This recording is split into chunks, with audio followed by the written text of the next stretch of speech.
বর্ধমানে ঠাকুরবাড়িতে এখন ঘর দখলের লড়াই। বড়মার ঘর দখলের অভিযোগে গতকাল থেকে রীতিমতো অশান্তি। আজ নতুন করে দুপুরের পর পরিস্থিতি আবারও উত্তপ্ত হয়, কারণ পুলিশি হস্তক্ষেপে বড়মার ঘরে তালা খোলা হয়। মমতা বালা ঠাকুর তিনি তার ডকুমেন্ট বার করবেন, বেশ কিছু গুরুত্বপূর্ণ নথি সেই ঘরে রয়েছে, যে কারণে সেই নথিগুলি তিনি বের করে আনতে যান, তখনই পুলিশি হস্তক্ষেপে তালা খোলা হয়। এরপরেই পরিস্থিতি আবার উত্তপ্ত হয়ে ওঠে। ভক্তরা নতুন করে আবার সেই ঘরে তালা দিয়ে দেন এবং তখনই শান্তনু ঠাকুর অনুগামী এবং মমতা বালা ঠাকুর অনুগামীদের মধ্যে স্লোগান পাল্টা স্লোগান চলতে থাকে। সঙ্গে রয়েছেন প্রতিনিধি আমাদের অনিরুদ্ধ। তাহলে এখন ওই ঘরে কি তালা রয়েছে না তালা আবার খোলা হয়েছে, কি অবস্থা? শর্মিষ্ঠা, তোমাকে জানিয়ে রাখি যে নতুন করে উত্তেজনা ছড়ানোর পরেই বড়মা বিনাপানি ঠাকুরের ঘরের সামনে এসে পৌঁছায় শান্তনু ঠাকুর। শান্তনু ঠাকুরের উপস্থিতিতে আবার নতুন করে তালা খোলা হয় এবং বড়মা বিনাপানি ঠাকুরের ঘরের মধ্যে প্রবেশ করেছেন শান্তনু ঠাকুর, সেখানে তিনি বসে রয়েছেন। অন্যদিকে শান্তনু ঠাকুরের অনুগামী যে সমস্ত মতুয়ারা আছেন তারা হেরিটেজ ঘোষণা করবার দাবিতে শান্তনু ঠাকুরের অর্থাৎ বড়মা বিনাপানি ঠাকুরের ঘরের সামনেই তারা অবস্থান কর্মসূচি করছেন। সেখানে তারা তার অনুগামীরা কোথায় রয়েছেন? একদমই মমতা ঠাকুরের অনুগামীরা। অন্যদিকে মমতা ঠাকুরের অনুগামীরা ইতিমধ্যে ঠাকুর বাড়ি থেকে তাদের যে প্রতিবাদ মিছিল হওয়ার কথা ছিল, অর্থাৎ গতকাল ঠাকুর নগরে ঠাকুর বাড়িতে যে উত্তেজনার সৃষ্টি হয়েছিল প্রথমে, অর্থাৎ বড়মা বিনাপানি ঠাকুর ছবি দেখাবো আপনাদের।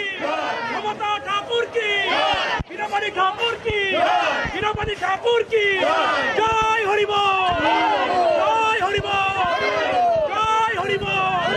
মমতা ঠাকুর কি, মমতা ঠাকুর কি, মমতা ঠাকুর কি, হরিচাঁদ ঠাকুর কি, গুরুচাঁদ ঠাকুর।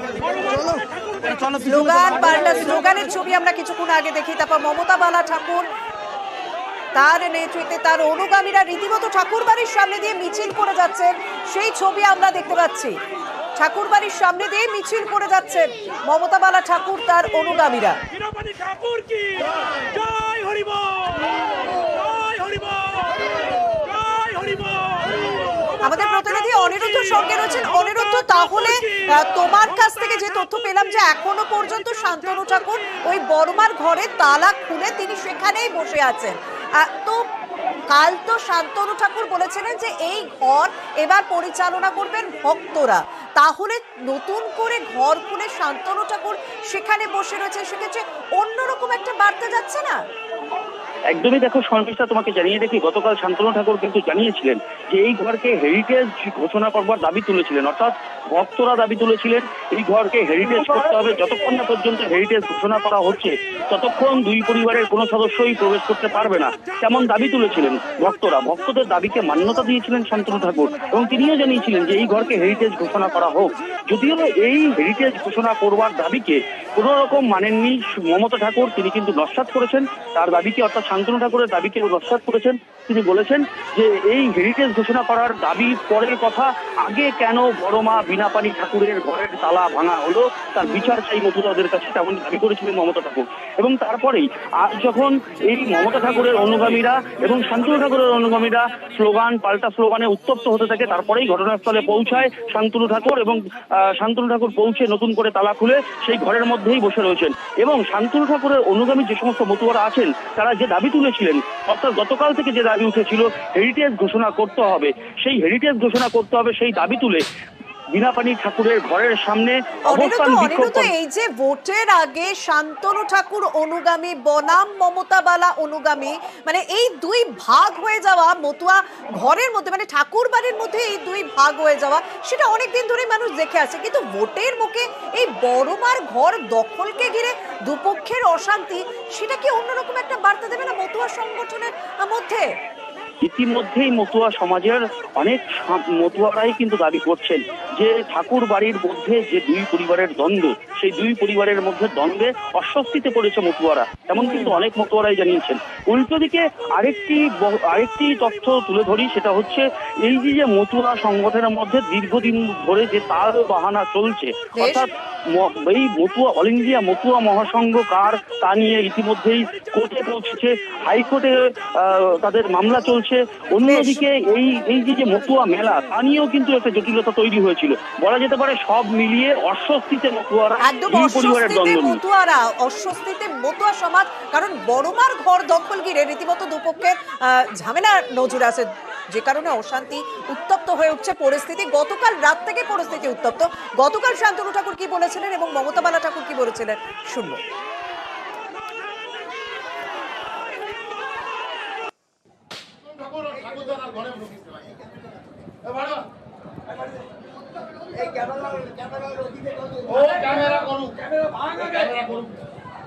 আমি যখন 10 বার আমার ঠাকুরদাদার ঘরে ঢুকতে চেয়েছি, যখন কেউ খোলেনি তখন আমি তালা ভেঙেছি। আমার ঠাকুরদাদার ঘর, আমি ঠাকুরদাদার ঘরে আজ থেকে থাকবো। আমাদের থাকতে দিতে হবে এই ঘরে, আমরাও থাকবো, উনিও থাকুক ওনার ঘরে। দীর্ঘ 12 বছর ধরে ঢুকতে পারছি না কোনোভাবে। আমার বাবা, যিনি পিয়ার ঠাকুরমশাই বড় মায়ের সন্তান, সে পর্যন্ত তার বাবা মায়ের ঘরে ঢুকতে পারে না। আমার ঠাকুরদাদার ঘর, সেই ঠাকুরদাদার ঘরের পোর্শন এখানে দিতে হবে। এখানে মমতা বন্দ্যোপাধ্যায়ের নাম লেখা রয়েছে। রাজনীতি আমরা করছি তো আমাকে তো আমার ঠাকুরদাদার ঘর দেখতে হবে চেক করে, বাবা কোন হুলিগানরা এই ঘরে থাকছে। আমার প্রশ্ন, কেন বড় মাওকে লিখে দিয়ে যাবে দেবত্র সম্পত্তি? এটা ইনভেস্টিগেশন করা হোক। থানা থেকে থানা থেকে এসে দেখি যে মানে বাইরে দিয়ে তালা লাগানো। এই ঘরের দরজাটা দিয়ে আমরা ঢুকি সবসময়, ভিতর দিয়ে দরজা লক করে দিয়েছি। এক কাপড় পরে কালকের থেকে সেই কাপড়, একই কাপড় পরে আমি আসি। আমার জিনিসপত্র সেখানে না আমরা ঢুকতে পারছি। যে অত্যাচার, যে সন্ত্রাস আজকে ঠাকুর বাড়িতে চলছে। আমি আজকে একটা রাজ্যসভার এমপি হওয়ার পরে একজন বিধবা স্ত্রী, তার উপরে এই ধরনের অত্যাচার, আমি জানি না যে কি অমানুক অত্যাচার আজকে সেখানে আমরা ভোগ করছি। সাধারণ মানুষের কি অবস্থা হবে ক্ষমতায় আসলে বিজেপি গভর্নমেন্টের মধ্যে। পরশুদিনকে আমার শপথ গ্রহণ, আমার কাগজপত্র যা এভরিথিং আমার ঘরের ভিতরে পড়ে আছে, আমার কাপড় চোপড় কিচ্ছু না, আমি এক কাপড়ে পরে বসে আছি। আমি এই যে কথাগুলো বলে অবাঞ্ছিত কথাবার্তা, ওনার বাঁচতে হবে না, কাউকে দিয়ে বলুক যে এই দরজাটা খুলে আমার জিনিসগুলো, আমরা তো বলেইছি যেখান থেকে আপনারা নিয়ে যান, যখনই সময় আছে নিয়ে যান, খুলে দেওয়া হবে। ওটাতে কেউ থাকতে যাচ্ছে না, আটকানোর জন্য না, ওটা ভক্তদের জন্য রাখা। পিয়ার ঠাকুরের কর্ম, তার যে জায়গা, সেখানে যিনি থাকতেন, বড়মা থাকতেন, ওটা দখল করে কেন থাকবে? উনি আসলে পরে ওনার চাবি দিয়ে খুলে, যারা আছে মতুয়া সঙ্গে বললে হবে, চাবি দিয়ে খুলে ওনার যা বিলঙ্গিং যে জিনিসগুলো আছে সেগুলো নিয়ে যাবে। এগুলো কোনো কিছু, কে কার জিনিস আটকে রাখবে? ওনার জিনিস আটকে রেখে কার কি লাভ? আর আমরা জানি যে লোকসভা ভোটে রাজ্যে খেপে খেপে 920 কোম্পানি বাহিনী আসার কথা, কিন্তু তার লোকসভা ভোটের সময় বা ভোটের আগে থাকার কথা। কিন্তু বিজেপির পক্ষ থেকে ইতিমধ্যে কমিশনের দ্বারস্থ হয়ে দাবি করা হয়েছে যে ভোটের পরেও যাতে বাহিনী থাকে। নির্বাচন কমিশনে শুভেন্দু অধিকারী তিনি দাবি করেছেন ভোট মিটলেও অশান্তির আশঙ্কা থেকে যাচ্ছে বিজেপির মধ্যে, এবং ভোটের পরেও 3 মাস বাংলায় যাতে বাহিনী থাকে সেই দাবি করা হয়েছে। শুভেন্দু অধিকারী নির্বাচন কমিশনে গিয়ে দাবি করেছেন ভোটের পরেও যাতে বাহিনী থাকে রাজ্যে। After 6th of June, no MCC. Regarding this, I will submit a letter to the Honorable Governor of the West Bengal as well as Central Home Secretary Mr. Bhallaji and Chief Secretary of the Government of the West Bengal that Central Force should stay here after the completion of the MCC next 3 months to prevent the Gunda patronized by the TMC and save the common people and voters. ভোটের পরেও রাজ্যে থাকুক কেন্দ্রীয় বাহিনী, নির্বাচন কমিশনের দাবি। রাজ্যের বিরোধী দলনেতা শুভেন্দু অধিকারীর আমাদের সঙ্গে রয়েছেন তৃণমূল কংগ্রেস নেতা জয়প্রকাশ মজুমদার। জয়প্রকাশ দা, কি বলবেন? দেখুন, আপনারাও সুস্পষ্টভাবে নির্বাচনের যে নোটিফিকেশন সেইটা আপনারা দেখে নিন এবং সাধারণ মানুষকেও জানিয়ে দিন। ভারতের আইন অনুযায়ী লোকসভা নির্বাচনের যাবতীয় কর্তৃত্ব নির্বাচন কমিশনের, ভারতীয় নির্বাচন কমিশনের শেষ হবে 6ই জুন বলে রাখাই আছে। 4 জুন রেজাল্ট বেরোবে, ফলাফল, এবং 6ই জুন এই নির্বাচন প্রক্রিয়া শুরু হবে এবং নির্বাচন কমিশনের কর্তৃত্ব পুরো ভারতের ওপরেই যেটা নির্বাচন করানোর সেটা শেষ হয়ে যাবে। এখন প্রশ্ন হচ্ছে, শুভেন্দু অধিকারী সেই নির্বাচন কমিশনকে বলছে যে ভোট শেষ হওয়ার 3 মাস পরে পর্যন্ত রেখে দেওয়ার জন্য কেন্দ্রীয় বাহিনী। তো তারা থাকবে কাদের আন্ডারে? নির্বাচন শেষ হয়ে গেছে, নির্বাচন কমিশনের কর্তৃত্বও শেষ হয়ে গেছে। ভারতের আইন অনুযায়ী নতুন আইন তাহলে করতে হবে। আবার অন্যদিকে দেখুন, শুভেন্দু অধিকারী দুদিন বেশ। আগে বলেছেন মোদির কাছে, সেটাও খুব গুরুত্বপূর্ণ, যে ভোট শেষ হলেই তৃণমূল কংগ্রেসের রাজত্বও শেষ হয়ে যাবে। তার মানে স্বীকার করছেন যে তৃণমূল কংগ্রেসের রাজত্ব 26-এর আগে শেষ হওয়ার নয়। আমরা মিথ্যে কথা বলছিলাম, বেশ। মানুষকে মিথ্যে কথা বোঝাচ্ছিলাম। সুতরাং এই পরস্পর বিরোধী কথার মধ্যে প্রকাশ পাচ্ছে যে বিজেপি কত ভয় পেয়েছে। বেশ, ধন্যবাদ।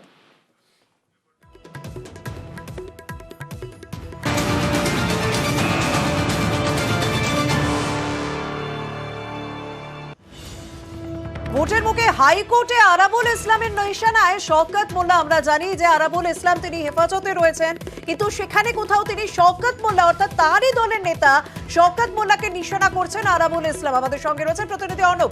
অর্ণব, দেখো, কিছুদিন আগেই আরাবুল ইসলাম গ্রেপ্তার হয় এবং সেই গ্রেপ্তারির পর আরাবুল ইসলামের যখনই জামিন হওয়ার মতো পরিস্থিতি হচ্ছে, তখনই অন্য একটি নতুন মামলায় তাকে শোন অ্যারেস্ট দেখানো হচ্ছে, অর্থাৎ তাকে গ্রেপ্তার দেখানো হচ্ছে।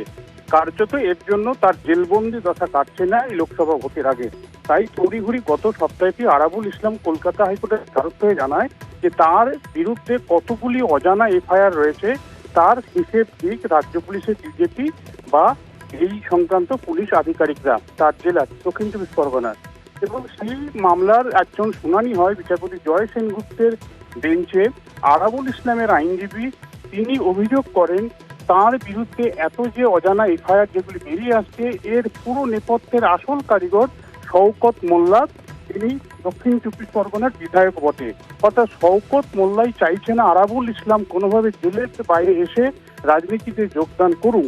এই অভিযোগ করার পাশাপাশি বিচারপতি জয় সেনগুপ্ত সবকিছু শোনার পর, সব পক্ষের বক্তব্য জানার পর আরাবুল ইসলামের বিরুদ্ধে ঠিক কতগুলি এফআইআর রয়েছে রাজ্যের বিভিন্ন থানায়, সেই সংক্রান্ত রিপোর্ট পুলিশকে দেওয়ার নির্দেশ দিয়েছে।